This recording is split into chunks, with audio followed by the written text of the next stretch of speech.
I didn't expect a thank you. But I also didn't expect to be erased.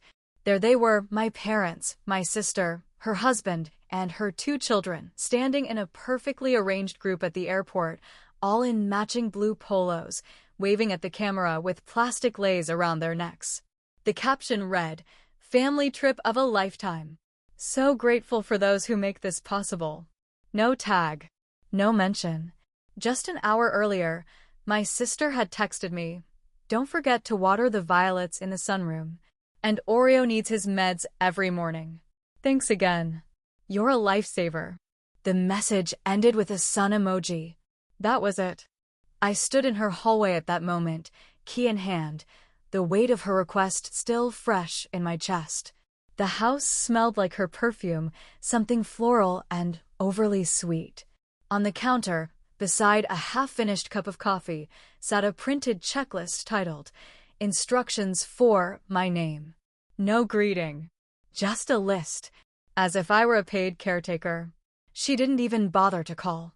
Neither did our parents. It was only 2 weeks, they said. Just feeding the animals, checking the mail, managing the garbage days. A small thing, really, since I didn't have any big summer plans. The words echoed louder than they should have. As if a quiet life meant a worthless one. As if being dependable somehow made me less deserving. I walked through the house, her house. It was clean, curated, cold. Family photos lined the mantel. Birthdays, school plays, a beach wedding. I wasn't in any of them. In the dining room, a single chair creaked when I pulled it back. The air was too still, the silence unnatural. A spot of dust on the glass tabletop caught the afternoon sun, and for a moment, I stared at it like it meant something. Like it was a sign that maybe, just maybe, I was finally seeing clearly. I checked on Oreo, her aging black and white cat. He blinked slowly at me, like he knew. Then I went next door, to our parents' place. The fridge was full, labeled leftovers waiting to be thawed. More instructions on the counter, scribbled in my mother's delicate, perfect handwriting. "Please remember to bring in the mail and keep the bird feeder full. We appreciate you doing this for us." Appreciate. The word fell off. Because this wasn't about help. This was about assumption.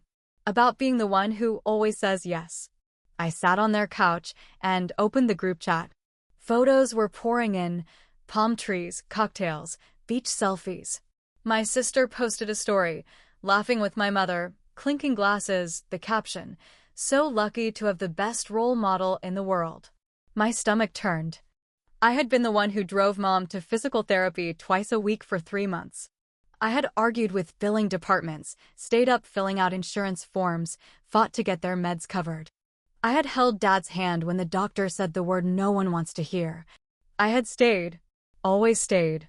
But it was my sister who got the halo. Always the storyteller. The favorite. The one who showed up just in time to take the credit and the photos. I remembered a night 2 years ago. Mom had fallen. It was past midnight. My sister didn't answer her phone. I drove across town in the rain, carried Mom to the car, sat with her in the ER for 6 hours. I never told anyone. Not even Mom remembered it clearly. But I did. And now I was the one feeding their pets. Alone. The house creaked behind me. The fridge made a low hum. Outside, the wind moved the trees as if they were whispering things I wasn't supposed to hear. I got up, walked to the hallway mirror. My reflection stared back, tired and unremarkable. The summer dress I wore felt tight across the chest, something I hadn't noticed in the morning. There was a stain near the hem sauce from a dinner I ate standing up the night before. I wiped it with a paper towel. It didn't come out. My phone buzzed. Another message. This time from Dad. "Thanks for helping out, sweetie. You're such a trooper. We'll bring you something back from the islands." Smiley face. A refrigerator magnet, maybe? Or a keychain. Something small and impersonal. I stared at the screen. Not once had he asked if I wanted to come. I scrolled back through my messages. Nowhere had anyone even hinted at an invitation. My sister had planned it all with them. She probably pitched it as a surprise. She always loved that word. I sat down on the couch. The cushion sank under my weight with a softness that felt like defeat. They weren't cruel, I told myself. Just thoughtless. Just unaware. And I shouldn't ruin their joy. I shouldn't say anything. It wasn't the time. But deep inside, something coiled. Something small. Something sharp. Not rage. Not yet. Just a shift. The quiet knowledge that something had changed. That this wasn't just another summer. That I wouldn't forget this moment. The hum of the fridge, the ticking clock, the lonely click of a cat's paws on tile, all of it pressed in. I was not angry. Not exactly. But I was done pretending I didn't see it. And next time, I wouldn't say yes so easily. The second morning began like the first, quiet, gray, and heavy with a kind of stillness that doesn't come from peace, but from absence. The animals stirred before I did. Oreo, with his stiff joints, pawed softly at the bedroom door. In the next house, my parents' golden retriever barked once, sharply, as if reminding me of my duties. I sat up slowly, my back aching from the guest bed's old mattress, and felt the weight of it again, that sense of being useful, but never valued. By the time I fed the pets and started the coffee, the kitchen clock was already past 10. No one called. No one asked how I slept. The silence wasn't new. It had just become louder lately. I walked around both houses, checking thermostats, watering plants, sorting mail into neat little stacks. Each task, once born of love, now felt like a role I'd been cast in and forgotten how to leave. As if somewhere along the way, this had become my identity, the responsible one, the reliable one, the one who stays behind. But it hadn't always been like this. I remember being 17, pressed against the cold tile of the kitchen floor, whispering into the phone to calm Mom down when her blood pressure spiked. My sister was off at a ski trip, posting smiling photos from the mountains. I had cleaned up the broken glass, fed the dog, and kept it all from becoming a scene. I never told anyone, and no one ever asked. I did what I was supposed to do. At 23, I moved back home after college. Not because I wanted to, because someone needed to be there when Dad had his second surgery. My sister sent flowers. I sent in paperwork, drove to appointments, and sat through the nights when the pain meds wore off too soon. "You've always been the caretaker," a friend once said. I laughed at the time. But now, I wonder if that was just a polite way of saying I had become invisible. My phone buzzed again. Another vacation update. This time, my sister had posted a photo with Mom and Dad at a beachside restaurant. All three of them were smiling, drinks in hand. The caption read, "Nothing more precious than family." My thumb hovered over the screen. I zoomed in, saw the bracelets on their wrists, the gold one I had helped Mom pick out for her last birthday, the one she said she'd wear on special occasions. So this counted. Still, no message from her to me. No check-in. No thank you. No question if I was okay. I stood up too fast. My vision blurred for a moment. My hands, holding the phone, trembled slightly. The dress I wore, an old cotton one with tiny faded flowers, felt tight across my waist. I hadn't eaten much. I hadn't felt like it. I went to my parents' kitchen to make tea. The cabinet door stuck, like always, and I had to pull hard to get the kettle out. It hit the counter with a hollow clink. The sound rang too loud in the silence. And still no one called. I sat in their breakfast nook, the same one where I used to do homework as a teenager. The wood paneling hadn't changed. Neither had the sunlight that filtered through the yellow curtains in the morning. But I wasn't sure when exactly. Maybe when I turned 30 and realized I had no photos of vacations. Maybe when I heard my sister describe herself as the glue of the family and no one corrected her. Or maybe it was last night when I found her packing list and saw my name written not with care, but with utility. It wasn't just the trip. It was everything. The birthdays I organized that she arrived late to. The holiday dinners I cooked while she brought wine and a story. The nights I spent researching medications while she told her friends how hard it was being the only one who steps up. I pressed my palms to the table. They burned. I didn't want to feel this way. I didn't want to resent them. I loved them. That was the truth. But love, I was learning, doesn't make you blind. And it doesn't make you less tired. I went back to my sister's house. The air felt stale, heavy with the smell of old flowers and pet food. Her kids' drawings were on the fridge, colorful, joyful, messy. One showed their family on a boat. For stick figures. My name wasn't there. Not even as a footnote. Oreo curled up in his bed, purring slightly. He was old. Slower now. I stroked his back gently. He leaned into it, instinctively grateful. I almost cried at how simple that was, to be noticed, to be needed, to be acknowledged. I checked the plants again. The violets in the sunroom were wilting a little. Too much sun. I moved them to the other side, adjusted the curtains. The small things. The invisible work. The things no one thanks you for until they stop getting done. I took out the trash, sorting recycling as always. My fingers stung when they hit a sharp edge in a can, one of those aluminum lids from dog food. I sucked the cut, tasted blood. Still no message. I sat on the back porch and watched the breeze move through the trees. The sky was soft, slightly overcast. The kind of day you'd want to spend quietly, maybe with someone who noticed the way you sighed when your tea got cold. I had no one to share it with. That realization didn't sting like I thought it would. It was just empty. I closed my eyes. I could hear the waves from their video, still playing on my phone, still loud and sunny. I imagined them there, laughing. My mother in her wide-brimmed hat. My father grinning. My sister showing off the itinerary. I could almost hear her voice. It was so hard planning this. You have no idea what I do for everyone. And they would nod. Because that's the version they knew. Because I never interrupted it. I opened my eyes. The sky hadn't changed, but I had. Somewhere deep inside me, something was starting to pull apart. It wasn't anger, not exactly. It was the slow crumble of belief.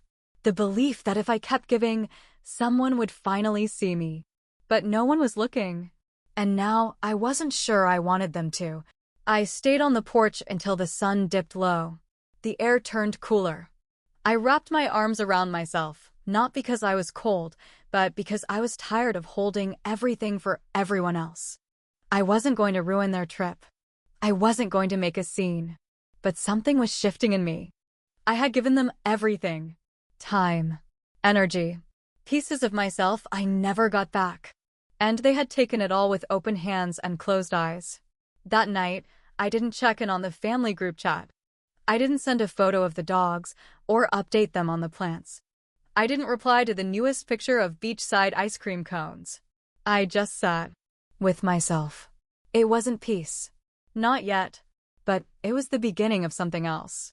And I wasn't afraid of it anymore. The fifth morning was colder. I noticed it before I even opened my eyes. The weight of the blanket felt thinner, the air against my skin sharper, less forgiving. My body ached from the couch.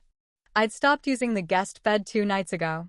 Something about that mattress, with its shallow comfort and sunken dip in the middle, had started to feel symbolic. Like lying there meant agreeing to something I no longer believed in. I poured kibble into Oreo's bowl, washed out the water dish, and checked the note again. Trash pickup, Friday. Please don't forget. The word please was underlined twice, not for kindness, but for emphasis. I could hear my sister's voice in it, sharp, bright, practiced. The kind that sounds polite to anyone else, but carries a sting for the one who knows her well. The trash was out. The list was done. I should have felt accomplished. Instead, I stood in her spotless kitchen, staring at a laminated family calendar covered in color-coded activities. I wasn't on it. Not as a visitor, not as a helper, not even as a footnote. It was late morning when I walked back into my parents' house to grab the mail. On top of the stack was a vacation postcard. I didn't recognize the handwriting until I turned it over. It was from Mom. A line scrawled quickly, like she was rushing through it. Hope all is well. We miss you. No name. No love. Just that. On the front was a photo of the beach. The sand was too white, the water too blue. Unreal. Filtered. Something inside me quieted in that moment, not in a peaceful way, but in a resolved one. I walked back into the house and sat at the desk. I opened the folder with the utility bills. I had access to everything. My parents had given me login credentials years ago, trusting I'd sort things if they forgot. It had always been easier for them to lean on me, and I had always said yes. Until now. I opened the accounts one by one and removed my credit card from every autopay setting. It was methodical, not spiteful, not impulsive. I didn't delete anything. I didn't cause chaos. I just stepped back. I closed the folder, placed it back in the drawer, and walked into the sunroom. The violets looked healthier now, new position, softer light. They had responded to a small shift. Maybe I had too. That afternoon, I didn't walk the dog.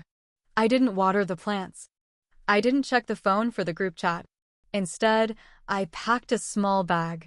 Not everything. Just what I needed for a night or two.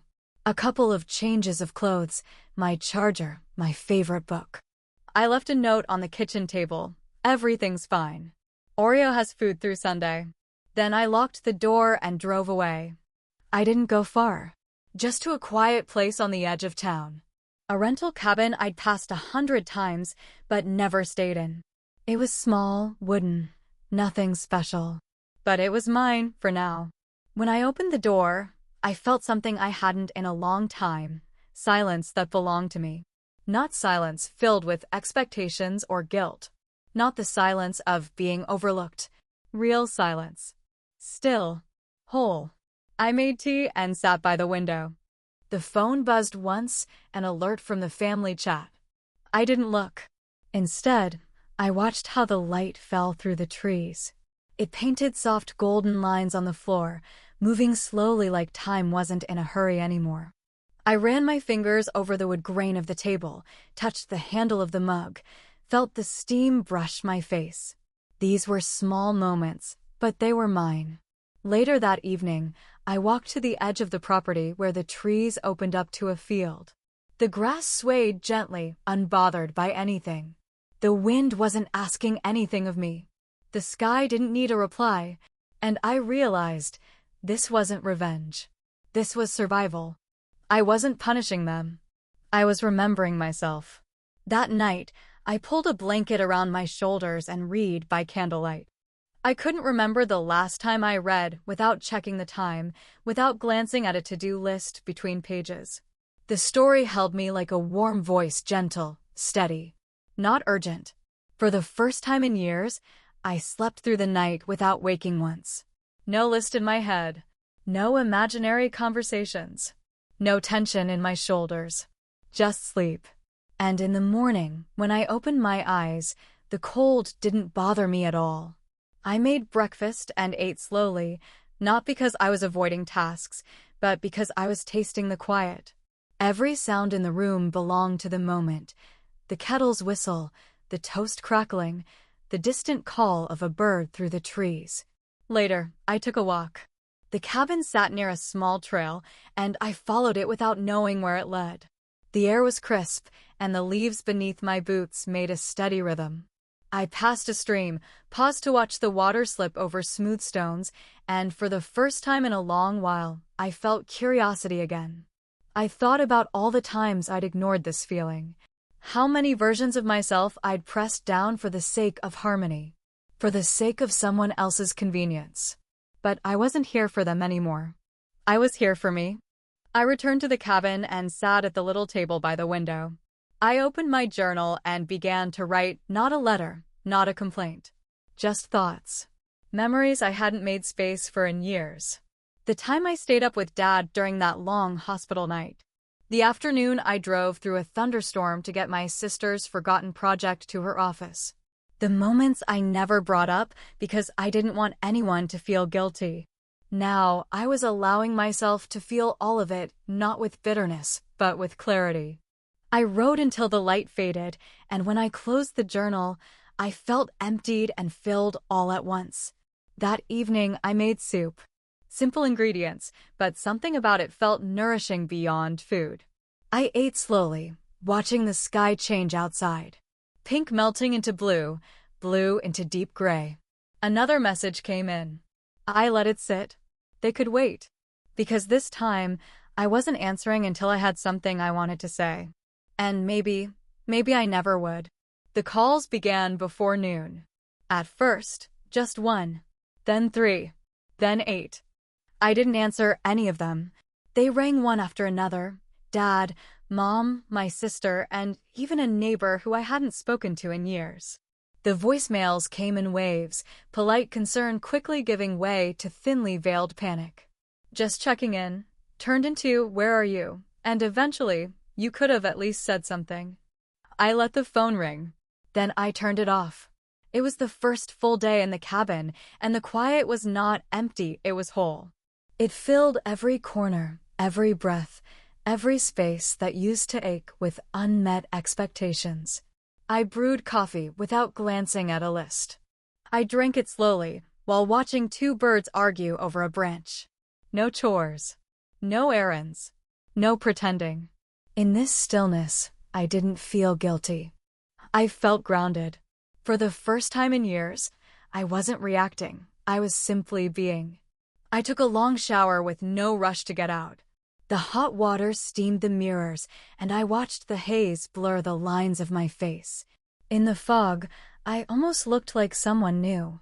Or maybe someone I had always been, underneath the layers of duty and performance.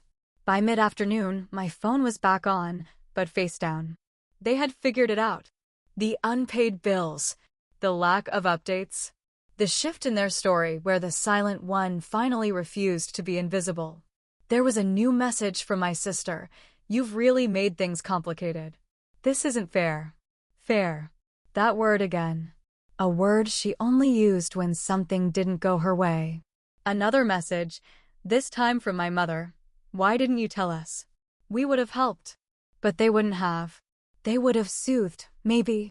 Brushed it off. Told me I was tired. That I always get sensitive when I'm overwhelmed. And I would have smiled and nodded. Like always. Not anymore. The fire crackled softly in the little stove. The light shifted through the window like a slow dance. I wrapped myself in a blanket that smelled like cedar and distance. This was not about punishment. It was about truth. I had given them years. My 20s. My time. My presence. My holidays. My strength. And they had thanked me with assumptions. Now, they were calling not because they missed me, but because they noticed something was missing. The machine wasn't running. The plants weren't watered. The chores weren't done. It wasn't me they missed. It was my usefulness. And maybe they would never say that out loud. But I no longer needed them to. I took a walk along a narrow trail behind the cabin. Trees lined the path like sentinels, tall, quiet, knowing. The breeze didn't ask anything of me. A small bird hopped alongside the trail for a while, as if keeping me company. I noticed the tiny frost along the edges of fallen leaves. Details I had never seen before. Not because they weren't there, but because I was always too busy looking after someone else. I sat on a bench near a little pond. It was half frozen, its surface smooth and fragile. Like me, maybe? Still holding everything, but no longer giving it away. I opened my journal and began to write, not about them. About me. The things I missed. The places I wanted to go. The parts of myself I had once silenced to make others feel comfortable. As I wrote, something inside me loosened. I remembered how I used to love quiet bookstores and rainy mornings. How I once dreamed of learning to paint, not for anyone to see, but just to feel the brush against canvas. I remembered a version of me that had not been edited to fit someone else's story. I stayed on that bench until my hands were too cold to hold the pen. But even that felt good or real. Tangible. Like life brushing against me instead of rushing past. Later that night, I turned my phone back on. I posted one photo. A close-up of a ceramic mug, steam curling up. My hand wrapped around it. In the background, trees blurred by the window, soft and golden. No caption. No explanation. Just a location tag, somewhere I chose. The comments began within minutes. Where are you? Is everything okay? Why didn't you tell us you were leaving? And from my sister, seriously? You left us with this mess? You're being dramatic. But I didn't reply. Because finally, I wasn't afraid of what would happen if I stopped explaining. The silence I once feared had become my sanctuary. And in that quiet, I could hear myself again. They could panic. They could guess. They could speculate. But I was not a shadow anymore. I was not the background of their stories, not the one holding up the stage while they performed. I was gone. On my own terms. That evening, I made a simple dinner, pasta with herbs I had picked earlier, a salad tossed with lemon and olive oil. I lit a candle, ate slowly, felt the weight of the day slip off like a coat I didn't need anymore. I ended the evening watching stars appear one by one. I traced constellations I barely remembered from childhood. Somewhere, far from this piece, the phones were probably still ringing, the questions still circling. But I didn't owe them anything more. Not answers. Not apologies. I wrote in my journal again. Not pages. Just one line, I am allowed to leave what hurts. That line stayed with me as I washed the dishes, tidied up, and slipped into bed. The sheets were cool, the night was quiet, and for once, I didn't feel the need to prepare for anything. No next favor. No hidden request. No wait for permission. And I wasn't coming back just to make things easier for them. Not this time. Not ever again. 3 days passed before I heard her voice again. It wasn't a call this time, it was a voicemail. Her tone was different. Less clipped. No edge, but no apology either. Look, she said, I'm not sure what this is about. But people are asking questions. Mom's been crying. Dad's upset. It would be great if you could just clear the air. You don't have to make a scene. Make a scene. That phrase lingered long after the message ended. The irony of it. As if my silence had become louder than her years of performances. As if stepping back quietly from the story meant I had somehow stolen the spotlight. I didn't respond. Not then. Instead, I opened my laptop and did something I hadn't done in years. I logged into the family photo album, the one I had helped create, tag, organize, and update for over a decade. Every holiday. Every birthday. Every so-called candid moment that took 10 tries and ended with my sister adjusting the lighting. I clicked on the earliest folder, 2006 Homecoming. There I was, setting the table, carrying plates, holding the baby while others posed. A blur in the background, half out of frame. I kept clicking, 2009, Dad's retirement. Everyone laughing at the table. My face turned mid-blink, handing someone a drink. 2012 family cruise. I didn't even go on that trip. I stayed behind. They said someone needed to watch the house. They said I'd get the next one. I scrolled through the years until the pattern was undeniable. I had been present in every chapter, just not in the way they wrote it. So I made one change. I uploaded a single photo from my cabin. A simple shot, my boots on a wooden floor, next to a book, a blanket, and a small dish of wild berries I had picked on my walk. The kind of image that didn't need to prove anything. The album sent out its automatic email update. My name added a new memory. And with that, they knew. They all knew. She called again. Left another message. You could have just said something. You didn't have to make us look bad. But I hadn't. I hadn't said a word. I hadn't blamed or named or accused. I had simply stopped carrying it for them. Later that night, I received a message from someone unexpected, my cousin Sarah. We hadn't spoken in years, not really. Just birthday likes and the occasional forwarded joke. She wrote, I saw your photo. I always knew there was more going on. Thank you for showing it. That message did something the others hadn't. It didn't ask anything of me. It saw me. The next day, I went to town. I bought myself a scarf the color of pine and fog. I picked up groceries that weren't on anyone's list. I passed by the post office and considered sending a card, not to them, but to myself. A reminder. A marker. You were here. You chose this. That night, I posted one last photo. A close-up of a closed door with a simple note taped to it. Do not disturb. Again, no caption. No explanation. But the message was clear. I wasn't hiding. I wasn't vanishing. I was choosing. And in choosing myself, I hadn't burned the house down. I had simply walked out of it. That evening, I made a meal just for myself, no adjustments for anyone else's tastes, no questions about allergies or preferences. Just something warm, filling, and mine. I ate by candlelight with music playing low in the background. There was no need for conversation. The silence said everything. The stars came out later than usual that night. I stepped outside wrapped in my new scarf, the fabric soft against my neck, like a hand I hadn't held in years my own. I sat on the porch steps, letting the sky tell its story in constellations. For once, I wasn't trying to read signs or predict the future. I was simply present. In the stillness, I felt something I hadn't in a long time: permission. Permission to not answer right away. Permission to not return. Permission to be okay without being needed. The next morning, I cleaned the cabin not because someone asked me to, but because it felt like care. I folded the blankets, washed the mugs, swept the floor.